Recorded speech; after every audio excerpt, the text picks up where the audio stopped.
Hi friends, स्वागत है आप सबका रैंकर गुरु में। आइए हम लोग क्लास 8 के सक्षमता परीक्षा का मैथ्स देखेंगे और फुल में फुल मार्क्स मैथ में अगर लाना हो तो आप जुड़ जाइए रैंकर गुरु के साथ, जिसके साथ जुड़ने के बाद आपका गणित बिल्कुल आसान हो जाएगा। ठीक है, तो आइए देखिए, पहला प्रश्न है 10%, 20% और 25% की क्रमिक छूट के बराबर एकल छूट का मान क्या होगा। ठीक है, तो हमें एकल छूट बताना है। तो सबसे पहले इन दोनों को हम लोग ले लेंगे, 10 जोड़ 20 घटाओ इन दोनों का आपस में गुना, 10 गुना 20 बटा 100।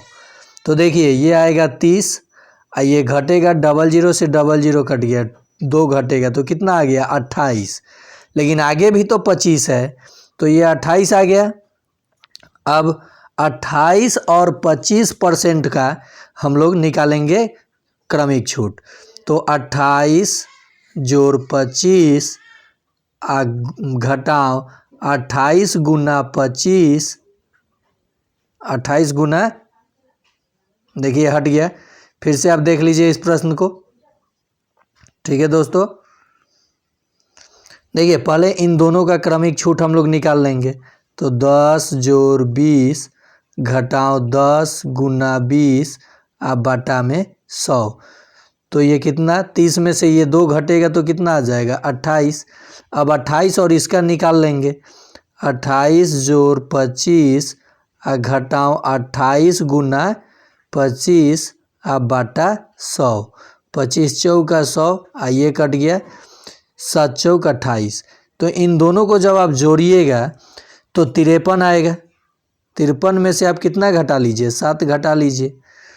तो 3 गया 4, 46% कहीं है ऑप्शन में, तो आपका 46% आंसर हो जाएगा एकल छूट। तो आप कितना हो तक का एकल छूट निकाल लेंगे। जैसे प्रैक्टिस के लिए एक प्रश्न देखिए, आप लोग ये कमेंट में जवाब दीजिएगा। इस प्रश्न का जवाब आप लोग दीजिएगा, 10% और 20% का एकल छूट और 20% का एकल छूट। आपका ऑप्शन ए है 25%, ऑप्शन बी है 28%, ऑप्शन सी है 30%, ऑप्शन डी है इनमें से कोई नहीं, नॉन ऑफ दिस। ठीक है, आइए नेक्स्ट प्रश्न पे चला जाए। सबसे छोटी प्राकृत संख्या, तो सबसे छोटी प्राकृत संख्या +1 होती है। चलिए नेक्स्ट देख लिया जाए। सबसे छोटी पूर्ण संख्या, तो पूर्ण संख्या कहाँ से शुरू होती है, 0 से। तो सबसे छोटी पूर्ण संख्या क्या है, 0। नेक्स्ट देखा जाए, इनमें से कौन योज्य तत्समक है। योज्य तत्समक कौन है, तो एक योज्य तत्समक है। क्यों, क्योंकि योज्य तत्समक कौन है, तो 1 है। चलिए नेक्स्ट देखा जाए, इसमें से कौन गुणात्मक तत्समक है। जब हम लोग 2 संख्याओं को गुना करें और 1 आ जाए तो वो एक दूसरे का गुणात्मक तत्समक कहलाता है। तो ये कौन हो जाएगा, 1 हो जाएगा। नेक्स्ट, सबसे छोटी अभाज्य संख्या है। एक तो विषम संख्या है, अभाज्य नहीं है। सबसे छोटी संख्या कौन है, 2। सबसे छोटी अभाज्य संख्या 2 है। सबसे छोटी भाज्य संख्या है, भाज्य मतलब संयुक्त संख्या, तो ये आपका 4 हो जाएगा। नेक्स्ट प्रश्न देखिए, 7 का गुणात्मक प्रतिलोम यानी व्युत्क्रम। जब भी किसी संख्या का गुणात्मक प्रतिलोम पूछे तो देखिए उसमें कितना से गुना करने पे 1 आ रहा है। ठीक है, तो 7 में हम लोग 1/7 से गुना करेंगे तो कट के 1 आ जाएगा। तो 7 का गुणात्मक प्रतिलोम हो जाएगा 1/7, 1/7 का गुणात्मक प्रतिलोम हो जाएगा 7। तो आपको चलिए कमेंट में जवाब देना है। ठीक है, 5/3 का गुणात्मक प्रतिलोम होगा, गुणात्मक प्रतिलोम होगा। ऑप्शन ए है 3, ऑप्शन बी है 3/5। ठीक है, प्रैक्टिस के लिए भी मैं देता रहूँगा प्रश्न। अगर हाँ आप इस चैनल को देख रहे हैं तो चैनल को सब्सक्राइब कर लीजिए, बेल आइकन दबा लीजिए।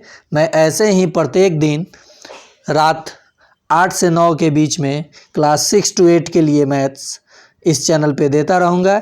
और आपको साइंस, मैथ और जीके जो भी जानना है अगर, तो आप मेरे दूसरे चैनल जीके स्टडी पे जाके विजिट कर सकते हैं। जीके स्टडीज़ उसमें आप वीडियो केवल सक्षमता के लिए ही डाला जाता है। आप जाके उस पर विजिट कीजिए, आप देख सकते हैं उसमें कैसा कैसा कंटेंट है। सब एनसीईआरटी और एससीईआरटी पे आधारित है।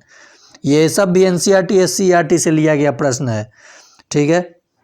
देखिए कौन सा युग्म अभाज्य है, तो देखिए इसमें 15 दिख गया तो ये तो भाज्य हो जाएगा, 3 × 5 = 15 होता है। देखिए ये 25 5 से कट जाएगा, फिर ये 11 से कट जाएगा, तो इन तीनों में तो भाज्य संख्या सम्मिलित है, यानी ये आपका अभाज्य युग्म है। नेक्स्ट देखा जाए 5/6 का योज्य प्रतिलोम। देखिए वहाँ गुणात्मक प्रतिलोम था, यहाँ योज्य प्रतिलोम है। तो जब भी आपको योज्य प्रतिलोम पूछे तो केवल साइन बदल के लिख दीजिए। जैसे 5/6 प्लस में है तो इसका योज्य प्रतिलोम होगा -5/6, ठीक है। क्यों? क्योंकि जब हम दो संख्या को जोड़ते हैं और उसका मान 0 आ जाए तो वो एक दूसरे का योज्य प्रतिलोम कहलाता है। और गुना करते हैं मान 1 आ जाए तो उसे हम लोग गुणात्मक प्रतिलोम कहते हैं। तो जब भी किसी संख्या का योज्य प्रतिलोम पूछे तो उसका चिन्ह बदल के लिख दीजिए। आप लोग यहाँ पे एक कमेंट में जवाब दीजिएगा 4 नंबर प्रश्न का, -3 का योज्य प्रतिलोम होगा, योज्य प्रतिलोम होगा। देखते हैं कितने लोग जवाब देते हैं। ऑप्शन आपका है 3, ऑप्शन बी है -3, 2 ही ऑप्शन है आपके लिए। चलिए नेक्स्ट देखा जाए। एक घड़ी का अंकित मूल्य 2500 रुपया है, इस पर 10% बट्टा दिया जाता है, तो विक्रय मूल्य क्या होगा? तो देखिए 10% निकाल के घटाना नहीं है, बट्टा 10% दिया, इसका मतलब लिया है आपसे 90%। तो डायरेक्ट आप क्या कीजिए, 2500 का 90% निकाल दीजिए, ठीक है। 00 से 00 कट गया, 25 नवा कितना हो जाएगा, 25 × 200 और 25 225, एक 0 लगा दीजिए, 2250 रुपया कहीं है, ये आपका आंसर हो जाएगा। देखिए कैसे करना है, आप 2500 का 10% निकाल के फिर 2500 में से घटाते तब भी आंसर आता है, लेकिन आप डायरेक्ट निकालिए। 10% छूट दिया तो 100% ना ही कोई चीज़ होता है, 10% छोड़ा तो 90% ले लिया, और जो लिया ये राशि आ गई। आ गया बात समझ में। चलिए नेक्स्ट प्रश्न देखा जाए। 1 किलोमीटर का 50 मीटर से अनुपात क्या होगा? तो 1 किलोमीटर में 1000 मीटर हो जाएगा और यहाँ 50 मीटर हो जाएगा। 1 0 से 1 0 कट गया, ये 20 और नीचे में 1, तो 20:1 कहीं है, आपका ये आंसर हो जाएगा। कभी भी राशि को पहले सेम कीजिए और तब उसे अनुपात में निकाल